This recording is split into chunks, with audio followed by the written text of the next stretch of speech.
Arthur observava o horizonte da metrópole através da imensa parede de vidro de sua cobertura, sentindo-se o dono do mundo. O reflexo de seu terno sob medida misturava-se às luzes da cidade que nunca dorme, um cenário que ele levou 10 anos para conquistar. Para Arthur, o sucesso não era apenas um objetivo. Era uma obsessão alimentada por noites sem sono, cafés amargos e uma frieza calculada que o tornara uma lenda no mundo corporativo. Ele estava a poucas horas de assinar a fusão empresarial que o transformaria em um bilionário antes dos 40 anos. Durante uma década, ele sacrificou amizades, ignorou a própria saúde e silenciou qualquer sussurro de sua consciência ética. Sinais de esgotamento eram vistos como fraqueza, e os avisos sobre a idoneidade de certos processos eram varridos para baixo do tapete em nome do lucro absoluto. Ele construíra um castelo de cartas magnífico, acreditando que a base era de aço sólido. Na manhã da assinatura, o ar no escritório principal estava carregado de uma eletricidade quase palpável. Arthur entrou na sala de reuniões com o passo firme de um conquistador. À cabeceira da mesa estava seu mentor e sócio, o homem que lhe ensinara cada truque do mercado e a quem Arthur confiava sua própria vida. No entanto, o olhar que recebeu não foi de celebração, mas de uma frieza gélida. Sem avisos ou preâmbulos, o mentor deslizou uma pasta que não continha o contrato de fusão, mas uma ordem de despejo corporativo e uma série de documentos que o vinculavam a irregularidades que ele não cometera sozinho. Em um golpe de mestre, Arthur foi traído pela pessoa que mais admirava. Ele foi sumariamente removido do conselho, seus bens foram congelados para investigação e sua reputação, construída com tanto suor, foi pulverizada em questão de minutos. Ele era agora um pária, um nome proibido nos mesmos corredores onde antes era reverenciado. A queda livre que se seguiu foi devastadora e impiedosa. Em menos de uma semana, o brilho de sua vida anterior se apagou completamente. Sua noiva, uma mulher que sempre pareceu o complemento perfeito para sua imagem de sucesso, não hesitou em partir. Ela alegou que não poderia estar ao lado de alguém cuja imagem estava manchada, revelando que seu amor estava depositado no status e não no homem.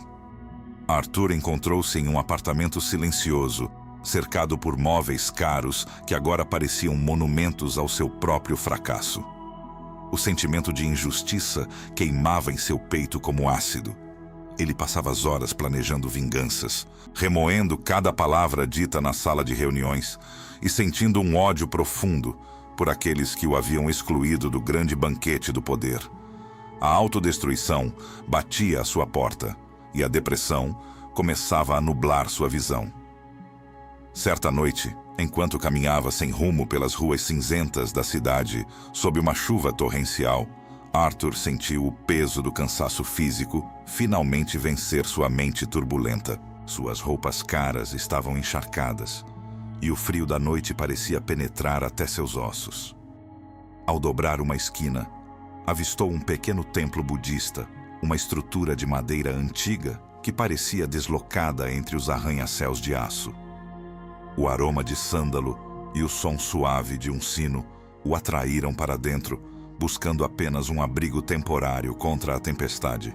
O silêncio do lugar era tão denso que ele podia ouvir o bater de seu próprio coração acelerado. Antes de prosseguirmos com essa jornada de transformação, inscreva-se no canal e conte para nós nos comentários de onde você está assistindo. Sentado em um banco de madeira, Arthur cobriu o rosto com as mãos, as lágrimas finalmente se misturando às gotas de chuva que escorriam por sua pele. Foi então que sentiu uma presença calma ao seu lado. Um monge idoso, com vestes cor de açafrão e um rosto sulcado pelo tempo, observava-o com uma compaixão que Arthur nunca havia experimentado no mundo dos negócios. O homem não perguntou seu nome ou o motivo de sua dor. Ele apenas permaneceu ali, oferecendo a paz do seu silêncio. Após longos minutos, o monge finalmente falou, e suas palavras cortaram o ar como um trovão suave. Você chora porque sente que o mundo o abandonou, mas olhe para suas mãos. Você não foi abandonado, meu jovem. Você foi retirado do fogo apenas alguns instantes antes da explosão final. Arthur ergueu os olhos, confuso e trêmulo, sem saber que aquela frase era apenas o início de uma revelação que mudaria sua existência para sempre. Arthur encarou o monge com um misto de escárnio e profunda confusão. Para alguém que passara a vida inteira calculando riscos, retornos e margens de lucro, a ideia de que sua ruína financeira e social era, na verdade, uma forma de proteção, parecia um delírio místico sem qualquer fundamento. Ele sentiu uma vontade amarga de rir, mas o cansaço era tamanho que apenas um suspiro trêmulo escapou de seus lábios secos. Naquela noite, Arthur deixou o templo às pressas, recusando o abrigo e o chá oferecidos pelo ancião, convencido de que o silêncio daquele lugar era uma fraqueza que ele não podia se permitir. Ele ainda acreditava piamente que, com os contatos certos e a agressividade que o tornara famoso, poderia retomar seu trono de vidro na metrópole. No entanto, os dias seguintes foram uma sucessão dolorosa de portas batendo em seu rosto. O isolamento foi absoluto, gélido e impiedoso. Seus antigos sócios não atendiam suas chamadas urgentes. Seus amigos de banquetes e iates subitamente sofriam de uma amnésia coletiva ao ouvirem seu nome. Arthur viu-se forçado a uma reclusão que nunca desejou e que o aterrorizava. Sem o ruído constante das negociações e o brilho frenético das telas de ações, ele foi empurrado para o único lugar que evitara durante toda a sua trajetória, o interior de si mesmo. Sem opções e com o orgulho em frangalhos, ele acabou retornando ao pequeno templo budista, sentando-se nos fundos do salão apenas para observar o irmão Tenzin realizar suas tarefas diárias com uma calma que parecia quase ofensiva à sua agitação interna. Foi durante essas semanas de silêncio forçado que a sabedoria do monge começou a permear sua resistência. Tenzin, com uma paciência que parecia infinita, ensinou-lhe sobre a Nika, a lei da impermanência universal que rege todas as coisas. O monge explicava que a dor de Arthur não vinha da perda de seus bens, mas do seu apego feroz a uma identidade que já não existia mais. Ele dizia que Arthur estava tentando segurar as cinzas de uma fogueira que já se apagara há muito tempo. Ao fechar os punhos para manter o que passou, ele não tinha as mãos livres para receber o que o presente oferecia. Lentamente, Arthur começou a notar pequenas belezas que ignorara por décadas. O padrão geométrico da geada nas pedras, o aroma rítmico do incenso e a dignidade intrínseca de uma vida simples. A transformação emocional estava apenas começando quando a realidade externa colidiu novamente com seu mundo interno de forma brutal. Em uma manhã cinzenta, ao passar por uma pequena banca de jornais, Arthur viu sua antiga empresa estampada em todas as capas, com letras garrafais. O tom das manchetes era de choque absoluto. Uma investigação federal massiva, conduzida em sigilo absoluto por anos, havia finalmente explodido. O que Arthur acreditava ser uma fusão bilionária legítima era, na verdade, a peça final de um gigantesco esquema de lavagem de dinheiro e crimes fiscais internacionais que envolvia cartéis e figuras poderosas. A tensão da verdade o atingiu como um soco físico no estômago. Se ele tivesse assinado aquele contrato, se sua ambição tivesse vencido e ele tivesse permanecido no cargo de liderança, seu nome estaria agora vinculado irremediavelmente a crimes hediondos que ele desconhecia, mas pelos quais seria o principal responsável legal. Ele percebeu, com um tremor gélido que percorreu sua espinha, que os rostos que via nas fotos de detenção enfrentariam agora décadas de prisão. A traição que o deixara na miséria fora o evento exato que preservara sua liberdade e sua alma. A revelação final, porém, foi ainda mais profunda e devastadora.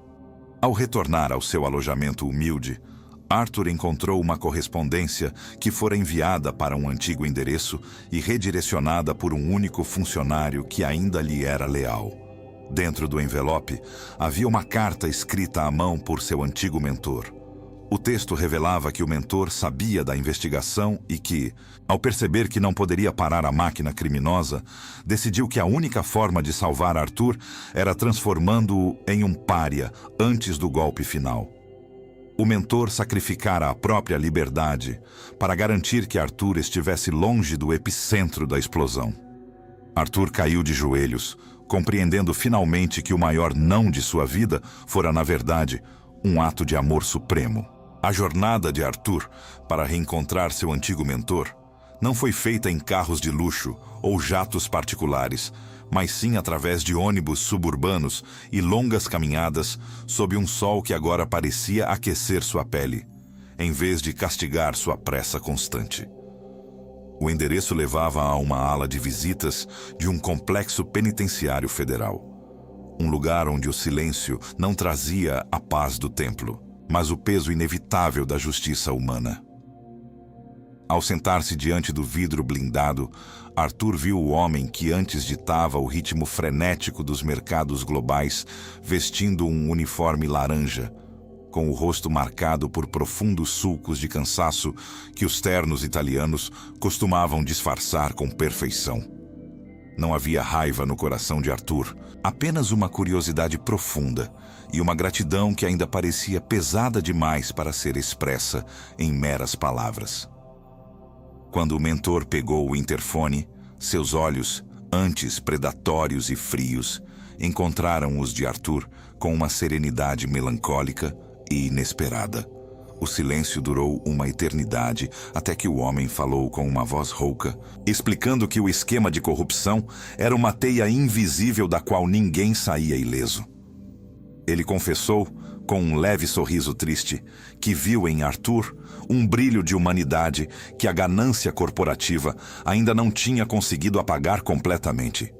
Uma ética residual que o tornaria um alvo fácil ou um cúmplice destruído se ele permanecesse no comando daquela fusão maldita.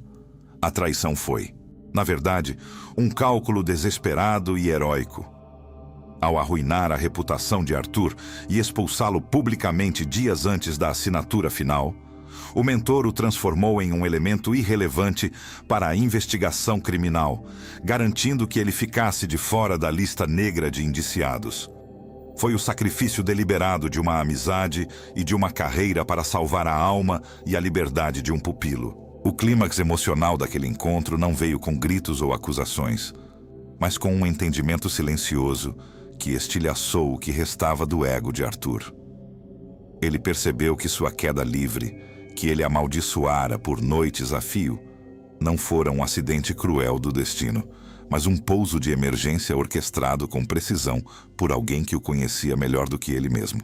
O nó na garganta de Arthur se desfez em uma aceitação profunda e libertadora. Ele compreendeu, naquele cubículo frio de visitas, que o não estrondoso da vida, que ele interpretara como o fim de sua existência, fora, na verdade, o maior sim que já recebera do universo. Era a vida dizendo sim à sua integridade, sim à sua sanidade e sim à sua futura paz de espírito. Saindo da penitenciária, Arthur sentiu o vento fresco no rosto e, pela primeira vez em uma década, não pensou no valor das ações ou na próxima jogada de mercado. Ele buscou o monge Tenzin no pequeno templo budista, não mais como um refugiado desesperado da tempestade, mas como um discípulo da clareza espiritual. Juntos, caminharam pelo jardim enquanto discutiam como o karma, muitas vezes, opera de formas misteriosas e incompreensíveis para a mente limitada pelo desejo e pelo apego ao resultado. O monge explicou que o universo, em sua infinita e às vezes severa compaixão, frequentemente fecha com violência as portas que nos levariam à destruição total de nossa essência, mesmo que para isso precise nos ferir momentaneamente. A dor da perda material era, na verdade, apenas o modesto preço da libertação espiritual definitiva. Arthur tomou a decisão consciente de nunca mais retornar ao mundo corporativo predatório que quase o devorou por inteiro. Ele usou o que restava de sua vasta inteligência estratégica e os poucos recursos que conseguiu preservar para fundar uma organização sem fins lucrativos, focada em ética e liderança consciente. Sua nova missão era ajudar jovens empreendedores a não se perderem no labirinto da ambição cega. Ele trocou o mármore frio das coberturas de luxo pela simplicidade digna de uma vida dedicada ao serviço e à prática da meditação. A transformação foi absoluta. O homem que antes media seu valor pelo saldo bancário, agora encontrava a verdadeira riqueza na profundidade de suas respirações e na sinceridade de suas conexões humanas. Sentado no jardim do templo ao entardecer, observando as pétalas de lótus flutuarem serenamente na água, Arthur finalmente encontrou a paz que o dinheiro nunca pôde comprar. Ele entendeu que cada porta fechada, cada amizade superficial perdida e cada fracasso aparente foram, na verdade, os guardiões benevolentes de seu verdadeiro destino. A sabedoria budista se tornou sua nova bússola. A impermanência o ensinou a não se apegar ao sucesso passageiro, e o desapego o ensinou a nunca mais temer a derrota. O roteiro de sua vida agora era escrito pela sabedoria, não pela ganância. A rejeição, ele agora sabia com absoluta clareza, fora apenas a proteção divina, usando um disfarce amargo para guiar seus passos errantes de volta para casa. Às vezes, ser deixado para trás é a única maneira de ser realmente salvo de um abismo que ainda não temos olhos para enxergar.